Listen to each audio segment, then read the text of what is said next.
Hello students, आज हम पढ़ेंगे बीएससी सेकेंड ईयर और उस सेकेंड ईयर का पेपर फर्स्ट इनऑर्गेनिक केमिस्ट्री। और इस पेपर फर्स्ट की यूनिट भी फर्स्ट, जिसका नाम है प्रथम संक्रमण श्रेणी के तत्वों का रसायन। स्टूडेंट्स, जैसे हम पढ़ के आए कि जो आवर्त सारणी है, इस आवर्त सारणी में किसी भी तत्व का जो अंतिम इलेक्ट्रॉन है, ये अंतिम इलेक्ट्रॉन जिस कक्षक में भरा जाता है, उस कक्षक के आधार पर आवर्त सारणी के तत्वों को 4 ब्लॉक में डिवाइड किया गया। 4 ब्लॉक में क्या किया गया, इसको वर्गीकृत किया गया। अब उस आवर्त सारणी में स्टार्टिंग में पहले जो 2 वर्ग हैं, ये 2 वर्ग एस ब्लॉक के तत्व हैं, और इस आवर्त सारणी में जो लास्ट में 6 वर्ग हैं, वर्ग संख्या 13 से लेकर 18 तक, इनको कहते हैं हम पी ब्लॉक के तत्व, क्योंकि इनका जो अंतिम इलेक्ट्रॉन है वो पी कक्षक में भरा जाता है। उसी तरह आवर्त सारणी में अलग से ही 2 श्रेणी बनाई गई है, जिनको कहते हैं हम एफ ब्लॉक के तत्व, क्योंकि इनका अंतिम इलेक्ट्रॉन एफ कक्षकों में भरा जाता है। और ये जो एस ब्लॉक और पी ब्लॉक के मध्य के जो तत्व हैं, या कि इन दोनों के मध्य में जो तत्व पाए जाते हैं, इन तत्वों को कहते हैं हम डी ब्लॉक के तत्व, अर्थात वर्ग संख्या 2 और वर्ग संख्या 13। इन दोनों को जोड़ने वाले जो तत्व हैं, उनको हम क्या कहते हैं, डी ब्लॉक के तत्व। चूंकि ये जो एस ब्लॉक के तत्व हैं, इनमें प्रबल आयनिक गुण पाए जाते हैं, क्योंकि इनके जो अंतिम या कि इनका जो बाह्यतम कोश है, उस बाह्यतम कोश में या तो 1 इलेक्ट्रॉन होता है या 2 इलेक्ट्रॉन होते हैं, जिन्हें ये आसानी से किसी को भी देकर अपना नोबल गैस के समान इलेक्ट्रॉनिक विन्यास ग्रहण कर लेते हैं। और ये जो पी ब्लॉक के तत्व हैं, इन तत्वों में सहसंयोजक बंध बनाने का गुण पाया जाता है। अब यदि हम देखें तो आवर्त सारणी में जो आयनिक लक्षण थे, ये आयनिक लक्षण कहाँ परिवर्तित हो गए, सहसंयोजक लक्षणों, अर्थात एलिमेंट्स की जो बॉन्डिंग प्रवृत्ति थी वो आयनिक से सहसंयोजक में कन्वर्ट हो गई। और इन दोनों के मध्य में ही क्या उपस्थित है, डी ब्लॉक के तत्व, अर्थात ये जो डी ब्लॉक के तत्व हैं, इनमें इन दोनों के मध्यवर्ती गुण पाए जाते हैं, क्योंकि दोनों के मध्य में उपस्थित हैं। और मध्यवर्ती गुण उपस्थित होने के कारण ही इनको हम क्या कहते हैं, संक्रमण तत्व कहते हैं। लेकिन जो सभी डी ब्लॉक के तत्व हैं, जो सभी डी ब्लॉक के तत्व हैं, एलिमेंट्स हैं, ये सभी डी ब्लॉक के तत्व संक्रमण तत्व नहीं होते हैं। केवल ऐसे डी ब्लॉक के एलिमेंट जिनमें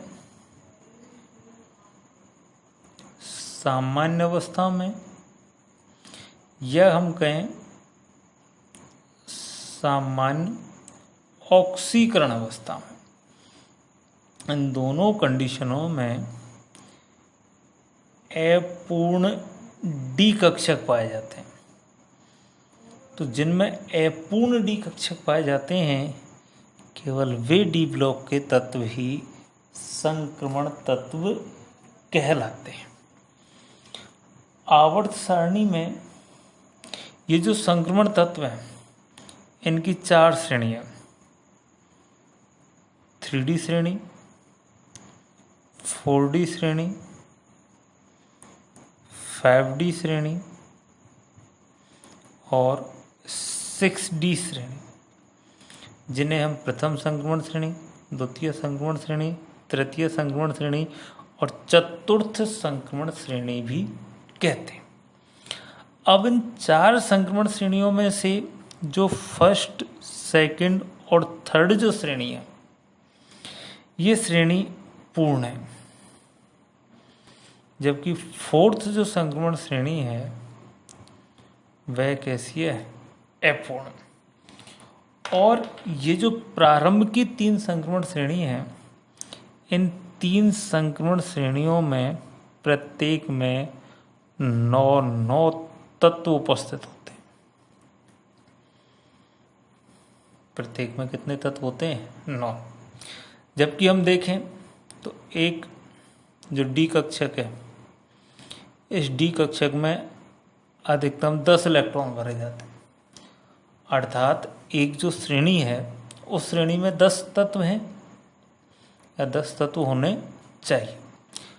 अब जो एक श्रेणी है 3D, 4D, 5D, इन श्रेणियों में डी ब्लॉक के तत्वों की यदि हम संख्या देखें तो प्रत्येक श्रेणी में डी ब्लॉक के तत्व 10 होते हैं। 10-10 संक्रमण तत्व पाए जाते हैं। लेकिन हमने कहा संक्रमण तत्व केवल कितने हैं? 9। क्योंकि इन जो डी ब्लॉक के ये जो श्रेणी है, इन श्रेणियों के जो अंतिम तत्व है, या कहें डी ब्लॉक जो सीरीज है, इनके अंतिम तत्व हैं जिंक, कैडमियम और मरकरी। और इन तीनों तत्वों की सामान्य अवस्था में जो इलेक्ट्रॉनिक विन्यास होता है, उस इलेक्ट्रॉनिक विन्यास में -1 D10 NS2 होता है। अर्थात डी कक्षक पूर्ण रूप से भरा। और ये जो तीनों तत्व हैं ये सामान्यतः +2 ऑक्सीकरण अवस्था प्रदर्शित करते हैं। और इस +2 ऑक्सीकरण अवस्था में भी ये S कक्षकों से 2 इलेक्ट्रॉन मुक्त करते हैं। तो उस कंडीशन में भी डी कक्षक पूर्ण रूप से भरे होते हैं।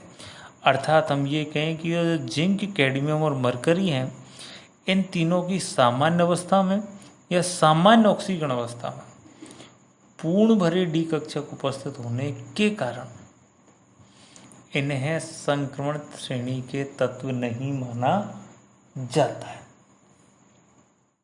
अब इन संक्रमण तत्वों के विशिष्ट गुण, कि इन संक्रमण तत्वों में कौन कौन से विशिष्ट गुण पाए जाते हैं। नंबर 1, कि सामान्यतः जिस प्रकार से आवर्त सारणी में एक वर्ग में जो तत्व होते हैं उनके गुण लगभग एक समान होते हैं, तो एक वर्ग में एक समान गुणों वाले तत्व पाए जाते हैं।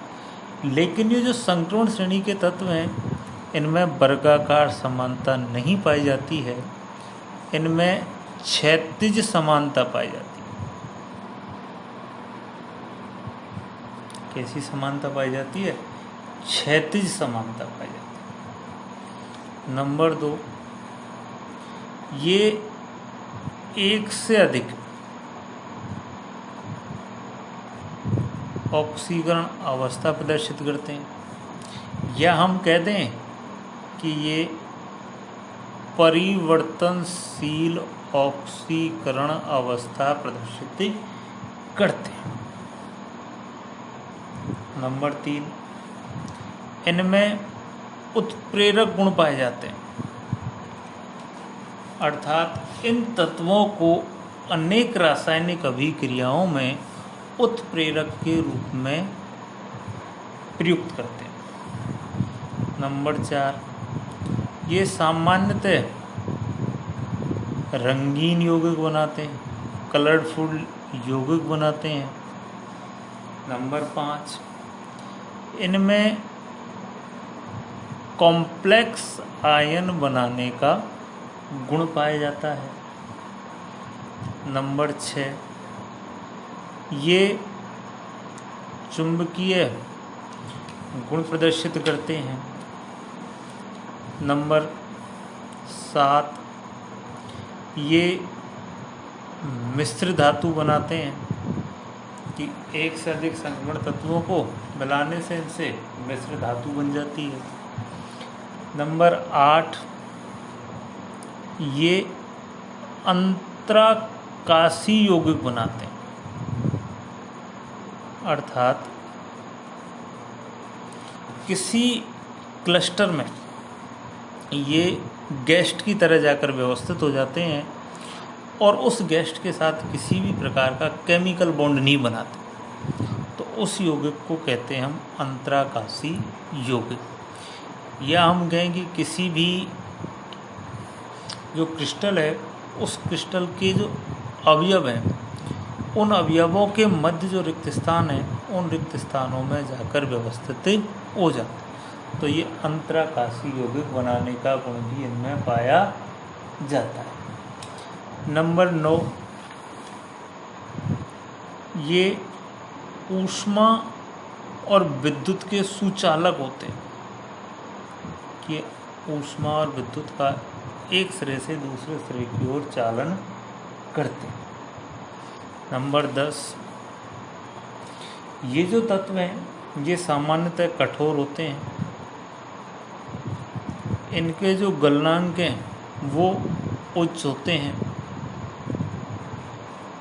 इनके जो क्वथनांक हैं वो भी कैसे होते हैं, उच्च।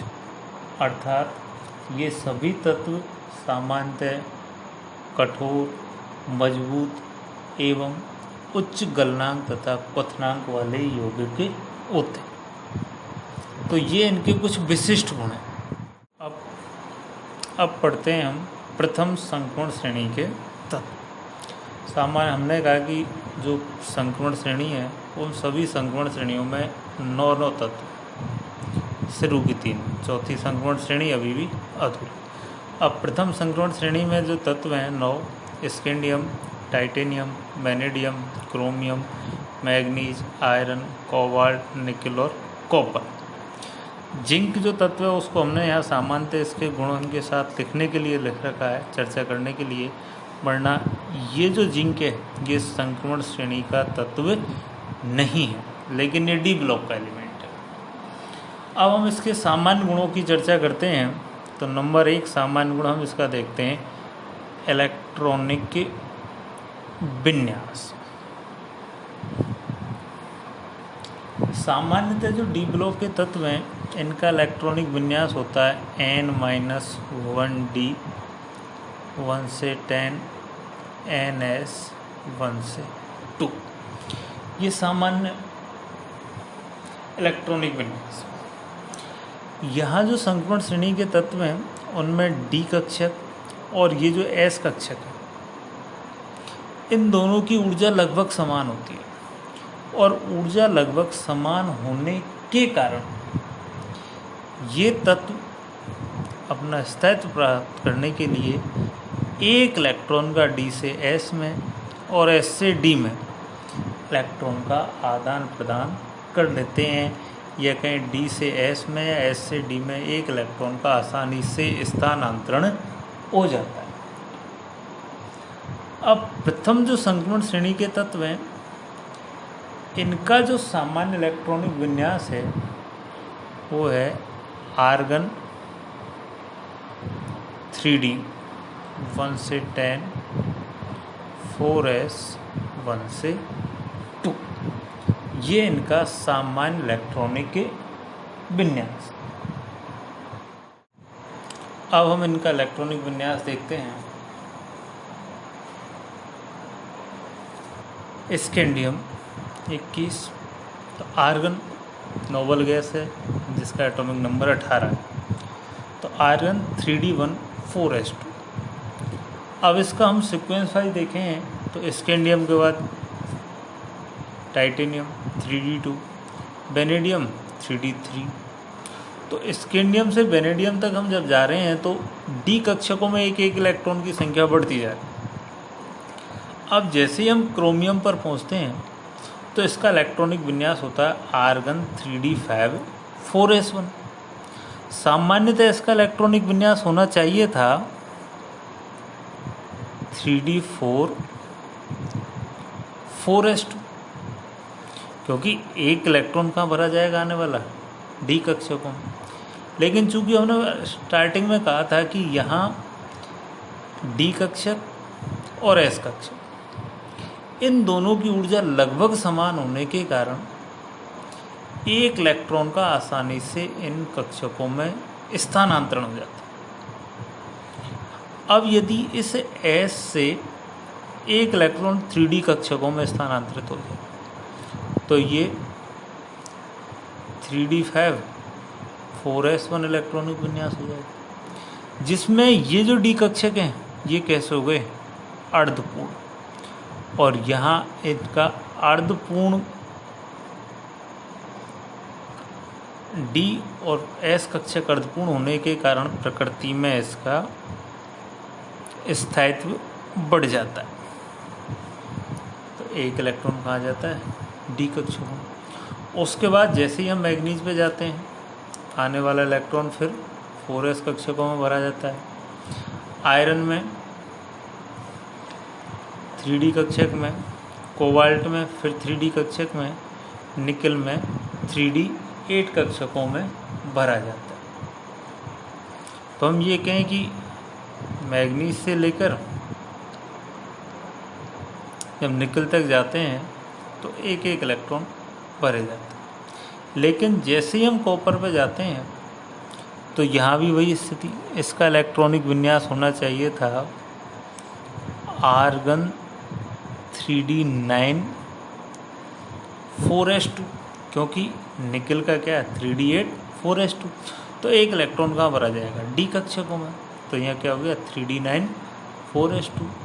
लेकिन यदि यहाँ भी क्रोमियम की तरह एक इलेक्ट्रॉन 4s से 3d कक्षकों में स्थानांतरित हो जाएगा तो ये 3d कक्षक पूर्ण रूप से बढ़ जाएंगे और 4s कक्षक कैसे हो जाएंगे अर्धपूर्ण भरे हो जाएंगे। तो यहाँ भी एक इलेक्ट्रॉन का स्थानांतरण 4s से 3d कक्षकों में हो जाता है। इसलिए कॉपर का इलेक्ट्रॉनिक विन्यास भी क्या हो जाएगा 3d10 4s1। और जिंक जो एक संक्रमण तत्व नहीं है लेकिन चूँकि डी ब्लॉक का तत्व है तो हम इसी के साथ पढ़ रहे हैं इसको, तो जिंक का इलेक्ट्रॉनिक विन्यास हो जाएगा 3d10 4s2। तो हम ये कह सकते हैं कि सामान्यतः डी कक्षकों में क्रमिक रूप से एक एक इलेक्ट्रॉन भरे जाते हैं, लेकिन क्रोमियम और कॉपर इनमें एक एक इलेक्ट्रॉन 4s कक्षकों से 3d कक्षकों में स्थानांतरण हो जाता है, जिससे इनका स्थायित्व प्रकृति में बढ़ जाता है। क्योंकि एक इलेक्ट्रॉन के स्थानांतरण से क्रोमियम अर्धपूर्ण इलेक्ट्रॉनिक विन्यास और कॉपर पूर्ण भरा इलेक्ट्रॉनिक विन्यास ग्रहण कर लेता है।